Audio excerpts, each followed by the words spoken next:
Hotel Ukraine horror story. So this happened just a few days ago, and it took me some time to process before I felt ready to talk about it. Backstory. I was hired for a short trip to Ukraine as a keynote speaker, and decided to book myself an extra night at a Soviet-styled 4-star Hotel Ukraine in the central square of Kyiv, Maidan. The Hotel Ukraine was certainly not up to date, but I thought that it could be charming to stay in a classic Soviet-era luxury building, and I honestly did not mind the old-school furniture that much. I stay in upscale places often enough, and thought why not try something historic and different this time. I checked in at around 1600 or 4 p.m., and I thought the room was an absolute steal for its size. I was on the 6th floor with a beautiful view, so I happily left my things and decided to go enjoy my night in Kyiv. What happened? I arrived at the Hotel Ukraine at around 23:20 or 11:20 p.m., and I was filming through the window of the cab as I pulled up to the hotel. I had been filming most of my trip, as I enjoyed to make videos for memories, so it was not unusual that I was recording the arrival. As I got out of the cab, I looked around at the people coming into the hotel, and got my first red flag. People were ridiculously intoxicated, and one man was literally collapsing out of a car, being helped by 2 others. It gave me the creeps, so I took a moment at the top of the staircase and filmed the scene. The air felt weird, so I thought it's best I get into my room as quickly as possible and try to avoid any people. I walk across the large lobby to where the elevators are and press the button. I panned the camera over the hall where you could see that I was completely alone in front of the elevator. Good, I thought. Wouldn't want to be stuck with one of those drunks. As the elevator is about to pull up and the doors open, a man in a napapiri coat appears from somewhere and indicates with his hand for me to enter the elevator. My phone gets a good shot of his maskless face. I walked in with him after me, and then 2 more people enter, another man in a gray sweater and a woman. I get both of their faces on camera. I pressed my floor. The woman presses a floor. Napapiri man presses a floor. Gray sweater man does not. We ride in silence for a couple of moments when Napapiri raises his hand and starts stroking my head. He was petting me like a kitten. What the hell? I instantly pulled back and said out loud, "Don't touch me." He responds with, "Okay." I looked at the other 2 people in the elevator, expecting them to be shocked, or at least somehow responsive. Instead, they gave me the most creepy-ass, sinister smiles, grinning in a way that looks like they are pleased. On top of that, the unanimity of those smiles made it seem like they were together. They also don't appear drunk, nor are they standing funny. In fact, they seem totally sober. At that point, all my senses are starting to kick in. Every scenario is playing through my head. I think back to a lot of stories I read on Let's Not Meet and watched on Netflix, and started coming up with all kinds of screwed up scenarios for what could happen next. I am alone in Kyiv. This hotel is ancient and has no cameras nor guards on top floors. I tried not to panic and could only think about how I had to get to my room ASAP. The elevator's door open and I rush out. Gray sweater man follows. I start speed walking down the hallway towards my room. There's a left and right hall, and he follows. As I begin to approach the corner of the hallway, where my room and only 4 others are, I make a sharp U-turn. There's no way in hell I will let him know what room I'm in. I'm walking back down the hallway, and he does a kind of zigzag as I walk past him that I caught on camera. I get back to the elevators and wait, listening and praying for him to go into another room. Instead, I hear footsteps again. He was coming back towards me. I pretended to get on the phone, so it wouldn't seem to him like I'm totally alone, as he walks up to where I'm standing at the elevators and lingers for a moment, looking at me. I start speeding down the hallway again towards my room. I hear his footsteps following me, so I start running. He starts running too. I dashed around the corner and managed to get into my room before he turns the corner to see which door is mine. I bolt it shut and stand there for a second. I hear footsteps walking from door to door, as if somebody is listening for noise behind each door. There is no peephole. I thought about what to do next, and went into the living room where the phone is to call security. I told him what happened, and his first reaction is, "And who are you?" he says in slightly aggressive Russian. "I'm a guest in this hotel. I am here alone and the man was following me." He cuts me off. "Understand, I'm on the way." I stood there for a couple of moments. I could hear noises still coming from outside the door, but I was a bit paralyzed. I called back the security. "I took care of it," he says. "Great, thanks." I replied and hung up. Actually, not freaking great. This is insane. What the actual hell is going on? What even was that? Why was that dude petting me? Why the hell were they smiling so creepy? Were they together? Where did they even all come from if I was standing alone in the hall? What if they come back after midnight? He knows the corridor I'm in. It's only 4 rooms. What if this is some kind of a ploy? What if the guard is in on it? What did he take care of exactly? I had a million questions racing through my head. Aside from the logics, my entire body was tingling in spidey senses that I had to get out of that hotel immediately. I thought maybe if I fill the tub and soak my legs a bit, I can stop shaking. I went to the sink to wash my hands. It was totally clogged. It wouldn't drain the water at all. I went to the bed to lay down for a moment. Pulled back the sheets. Hair. Pulled them back more. Crumbs. A sesame seed. More hair. And crumbs. I zoomed in on all of this with my phone, which still hasn't stopped filming. I called one of my best friends, MJ, and totally unnerved, told her what's happening. She instantly went into action plan mode and told me to call my employer immediately and tell them to get me the hell out of that hotel. I did so, and the plan was to call the reception to get security to escort me downstairs so I can get out of this hotel. This is where it gets more weird. I called reception and began telling her everything that happened. She was very nice and polite and first tried to calm me down, saying, "Well, maybe they were drunk." I told her, regardless if they are or aren't, being chased and petted is not okay, and that I need to leave because the whole vibe is really off and something does not feel right. Her demeanor then changed. "Don't worry, we are going to get you out of this hotel. I have texted the guard and he is on the way to get you.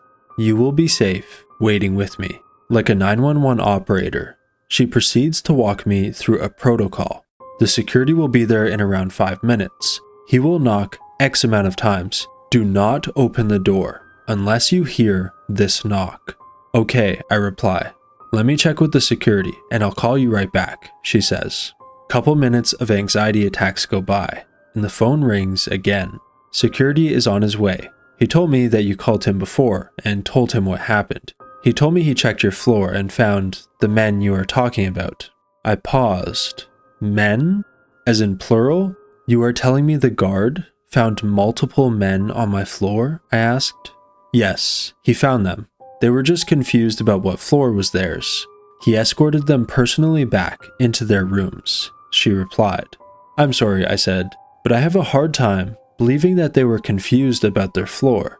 Confused people don't chase somebody through a hallway. At that point, I didn't even have the energy to unwrap with her that only one of them followed me off of the elevator. How and when did that turn into a group? I called security not even 2 minutes after entering my room.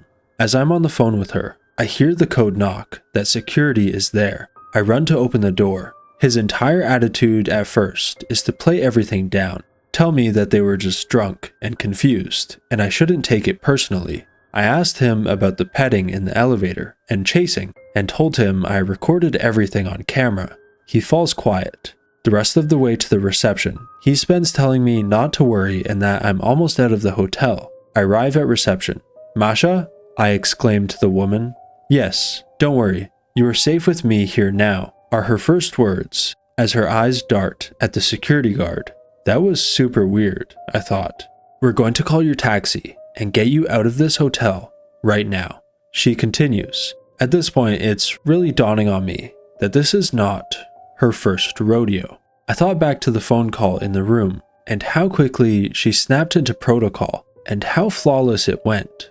It hit me that there's no possible way I'm the first woman to be in this situation, given how quickly she started to take me seriously while the guard continued to downplay the whole thing. I called my Uber and Masha and I continued to stand there for some time.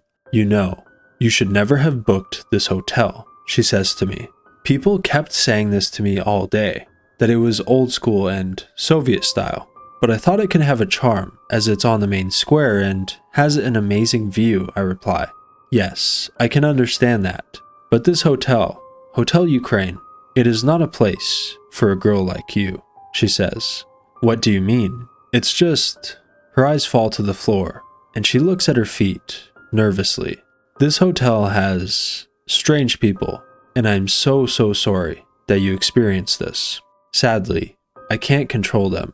She continues, eyes shifting weird towards the guard again.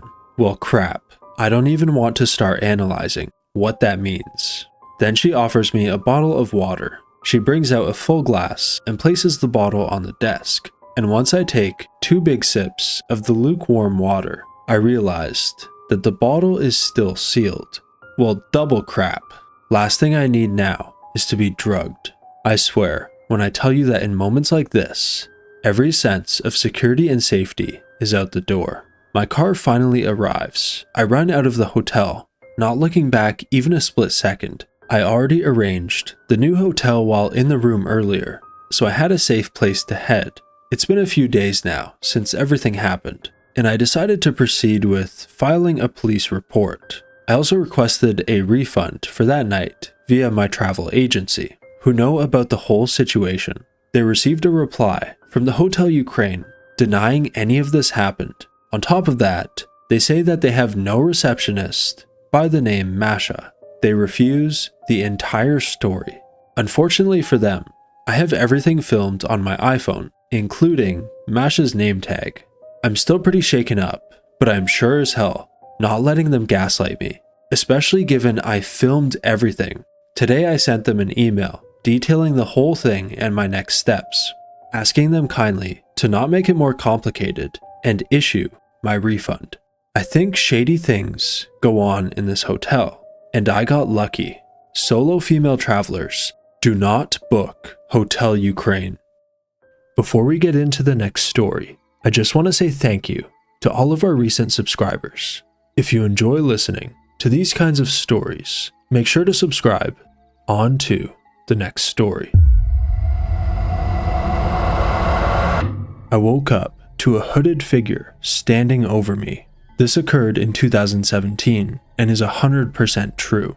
Due to a multitude of factors, including a recent death of a close friend, I was unbearably depressed at this time in my life. For that reason, my family flew across the country to visit me in LA, where I live. We thought it would be nice to visit Catalina Island. When we arrived, it became apparent to us that it was the off-season. It was late November, the weather was cold, and as a result, the island was nearly empty, besides locals and a few straggling tourists, such as ourselves. Our first priority was to ditch our luggage, so we could explore the island, so we immediately checked into our motel. Though that word hardly does the place justice, I call it a motel because all the doors to the rooms exited to the outside. But in actuality, our room was one of 20 to 30 quaint guest house looking buildings, arranged in a sort of horseshoe shape around a walkway, with rooms on either side of the path. The entrance to the motel was essentially one of the points of the horseshoe, and if you walked dead straight, you'd reach the room we were given, essentially on the corner, before you have to go right to go further into the horseshoe. So from our room, one path led back to the street, the other further into the secluded maze of rooms. Stay with me. After a day of exploring and having just finished dinner, it was time for the cold, dark walk back to the room. Catalina Island is a decent distance from the mainland, and let me just say, it gets dark. Similarly dark was my headspace after the dinner conversation took a left-hand turn, and my overwhelming depression got the best of me. I pulled my black hoodie tighter over my freezing ears and walked ahead of my parents to the hotel room, telling them I just needed to go to sleep. And I did immediately. Depression sometimes makes that easy. I was already losing consciousness as they entered after me, drifting off without so much as a good night. I then woke up to my mom saying my name, a harsh whisper. The room had 2 beds, my parents' bed closer to the door and mine further in the room. My mom's voice cut through the silence again. She sounded concerned for me. I didn't blame her, considering my mental state at that time. Groggy, I rolled over. "What?" I asked. As my eyes adjusted to the dim moonlight coming in through the curtains, I saw her turn to face me. She was surprised to see me in my bed. Her eyes got wide. If I'm in my bed, who was she talking to? We both looked back to see where she was previously looking, to see a hooded figure in all black, standing over their bed. I know this is Let's Not Meet, and you're reading this, knowing a creepy thing is going to happen. It's in the title, but understand how horrifically startling it is to be on an island in the middle of the ocean and wake up to see a hooded stranger looming over you. This moment seemed to last forever. Life isn't like movies, where characters unleash a blood-curdling scream. Sometimes the only thing that comes out is something panicked and guttural. My mom's words came in low and severe as she said my dad's name in a dire voice I've never heard her use before. Then the hooded figure did something so bizarre and unsettling. It didn't advance towards us, but instead crouched in the corner near where it stood. The way it crouched was so absolutely unexpected, even in regards to this already unexpected situation, that it terrified me. It seemed animalistic. I knew two things. The hooded figure had been standing over us sleeping, and it's not acting in any sort of way that I can understand. As opposed to the infinite moment of this figure standing over us mere seconds ago. The series of events that unfolded when my hulking ex-military dad woke up happened in an instant. Suddenly, we were out the door, not knowing which way the intruder went. My mom was screaming, "Get him! Get him!" My dad was running down one path of the horseshoe, further into the hotel, shouting through sheer adrenaline, "I'm gonna frickin' kill you!" I ran down the other path towards the street. When I got there, not a sign of the intruder, but it became suspiciously quiet behind me. I ran back to the room to find my dad quietly walking back, his head low. He gets really close to me, and I hear him say, "It's a freaking kid." The explanation: some young teen, tall and lanky as I am in my 20s, wearing all black, including a black hoodie, went into the wrong room. Our room. The one time, my parents just so happened to forget to lock the door. My mom woke up when he entered, and seeing a tall person in a black hoodie, thought he was me, assumedly leaving the room in a depressive episode. And when the hooded figure crouched, that was him realize his mistake, and panicking. He was scared of us. As I got back to the room, my mom walked out and hugs this kid, who is now crying his eyes out. I would be too, if a massive ex-soldier was sprinting after me with murder in his eyes. So to the now traumatized kid from Catalina Island, I look forward to reading your Let's Not Meet of this same event, from your perspective. Florida woman crawled out of my hotel mirror to rob me. This past Monday, my coworkers and I returned to our hotel from a day of work out in the field. Rebecca and I walked to our rooms, and as we stood outside our rooms, I opened mine and I saw someone in the bathroom. I said, "Hello?" Nobody answered.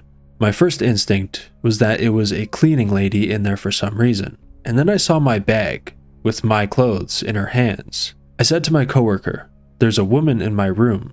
Then I asked the woman, "What are you doing with my stuff?" It gets a little fuzzy here, because I can't remember everything I said and what she said, but she kept mumbling about how her key still worked, how it still worked, and that's how she got in. I was in shock, and she was obviously very flustered, having been caught mid-robbery. She dropped my bags and fumbled around with her purse and a white plastic bag. By this time, my coworker was behind me, watching all this insanity unfold. This woman was scrambling and walking towards the door, and I said, "What's in the bag?" Thinking it is probably my stuff, and so she said, No, it's just my things, I'll show you." And so she did. I looked, and I didn't see anything of mine, and so, since I'm obviously in shock at this time, I let her leave. I went into my room, and it's been ransacked. I did a quick look around to see if anything had been taken. All of my electronics were still there. Then I went into the bathroom, and I saw my underwear, my bikini, and my clothes shoved into my own bags randomly. Even my passport was shoved in there. Then I looked on the counter, and I saw that she got into my medication. I'm not sure what was going through my head at the moment, other than I wanted it back. so I ran out of the door to go find her. I ran to the laundry room downstairs and out to the sides of the hotel, and I didn't see her. I realized I was never going to find her, so my coworker and I went down to the lobby to tell them what happened, and then we called the police. We went back up to my room to wait, and I noticed that there was a metal bat on my bed, a little larger than one of those novelty wooden bats you can get at a baseball game, but there's also a flashlight on the end. She must have left it behind in her hurry. She also left behind a necklace that must have fallen out of her bag when she was scrambling with mine. I was mostly freaked out at this point because I thought that she'd gotten away with my medication that I need. The police got there and took our statements and looked around the room as well. One thing that I noticed was that there were bits of drywall in the sink, and I pointed that out to the cops, but none of us really knew where it came from. We started looking at the door and the windows to see if she pried her way in somehow, but there was nothing. So we kind of just went with the idea that she had a spare key or something, even though the hotel front desk was adamant that there's no way that could be. The officer that came brought 2 more officers as backup because they thought the woman might still be in the vicinity, but after our statements were taken, there was nothing else they could really do, so they left. I sat down to finally make some calls to tell people, and as I'm on the phone, I'm thinking about the drywall in the sink. It still didn't make sense to me. So I'm on the phone and looking at the drywall and the mirror on the wall right above it, and then it hit me. I got my coworker and asked her to help me pull at this mirror on the wall, and we took the mirror down, and there's a hole there, just big enough for a desperate junkie to squeeze through. I asked Brian and Rebecca if I should call the cops again to let them know that I found this, and my boss said there's still 2 cop cars in the parking lot, so I went down to tell them. And the female cop kind of rolled her eyes, but the young guy said, "I'll come check it out." They both came back up, looked in the hole and found a pillow, blankets, cigarettes, clothes, toothbrushes. This woman had been living in the wall behind my mirror for God knows how long. She had access to me and my room at all times. I know it might be hard to picture. There was a crawl space about 2 feet wide in between the 2 rows of rooms. One of the officers called the original officer to come back and take pictures of this. She explained to him what's going on, and all I hear over the radio is, "No freaking way." He comes back, takes pictures, and is just as mind blown as the rest of us. Obviously, we packed up and left immediately. What's even crazier is she has probably been there a long time. The last time we stayed at this hotel, I would randomly smell cigarette smoke, and I assumed someone was smoking in their bathroom and it was traveling through the vents. But nope, a junkie was smoking just on the other side of my mirror. She had access to other rooms too. The holes in the walls were from a renovation, and the hotel hadn't properly patched and just covered up with mirrors. She could have been hanging out in people's rooms when they were gone. Anyway, this was insane, and I'm taking a little time off.